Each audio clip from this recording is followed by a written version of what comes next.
തലശ്ശേരിയെ ലഹരിക്കണിയിലാഴ്ത്താനുള്ള നീക്കം പൊളിച്ച് എക്സൈസ്. ഇല്ലത്തുതാഴയിൽ വീട്ടിൽ നിന്നും ഹാഷിഷ് ഓയിൽ, മെത്താഫിറ്റമിൻ, കഞ്ചാവ് ഉൾപ്പെടെയുള്ള ലഹരി വസ്തുക്കളുമായി യുവാവിനെ പിടികൂടി. വിപണിയിൽ 70,000-ഓളം രൂപ വില വരുന്ന ലഹരി വസ്തുക്കളാണ് പിടികൂടിയത്. ഇടപാടുകാരിലേക്കും അന്വേഷണം നടത്താനുള്ള ഒരുക്കത്തിലാണ് എക്സൈസ്. വീട് കേന്ദ്രീകരിച്ച് ലഹരി ഇടപാട് നടക്കുന്നുണ്ടെന്ന Thalassery range excise inspector K Subin രാജിന് ലഭിച്ച രഹസ്യവിവരത്തിന്റെ അടിസ്ഥാനത്തിൽ തലശ്ശേരി തിരുവങ്ങാട് വയലളത്തെ പവിത്രം വീട്ടിൽ MN റിനിലിന്റെ വീട്ടിൽ നടത്തിയ പരിശോധനയിലാണ് വ്യത്യസ്ത ഇനങ്ങളിൽപ്പെട്ട ലഹരി വസ്തുക്കൾ പിടികൂടിയത്. 135 ഗ്രാം കഞ്ചാവ്, 23 gram hashish oil, 9 gram methamphetamine എന്നിവയും ലഹരി വസ്തുക്കൾ പാക്ക് ചെയ്യാൻ ഉപയോഗിക്കുന്ന പോളിത്തീൻ കവറുകൾ, രാസലഹരി വസ്തുക്കൾ തൂക്കുന്നതിന് ഉപയോഗിക്കുന്ന ഡിജിറ്റൽ ത്രാസ്, രാസലഹരി വസ്തുക്കൾ ഉപയോഗിക്കുന്നതിനുള്ള ഫ്യൂമിംഗ് പൈപ്പുകൾ എന്നിവയും പിടിച്ചെടുത്തു. യുവാക്കളടക്കമുള്ളവർക്കാണ് വൻ വില ഈടാക്കി ലഹരി വസ്തുക്കൾ കൈമാറുന്നത്. ദിവസങ്ങളോളം വീടും പരിസരവും നിരീക്ഷിച്ച ശേഷമാണ് എക്സൈസ് വീട്ടിലെത്തിയത്. Assistant excise inspector grade Shibu KC, വനിതാ civil excise officer MK Prasanna,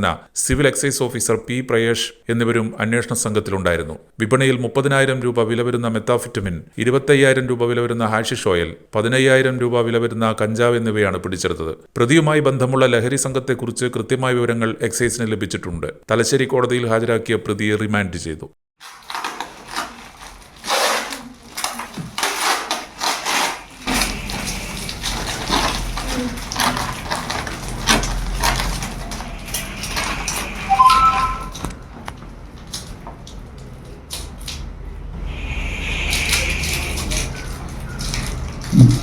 അഞ്ചാറ്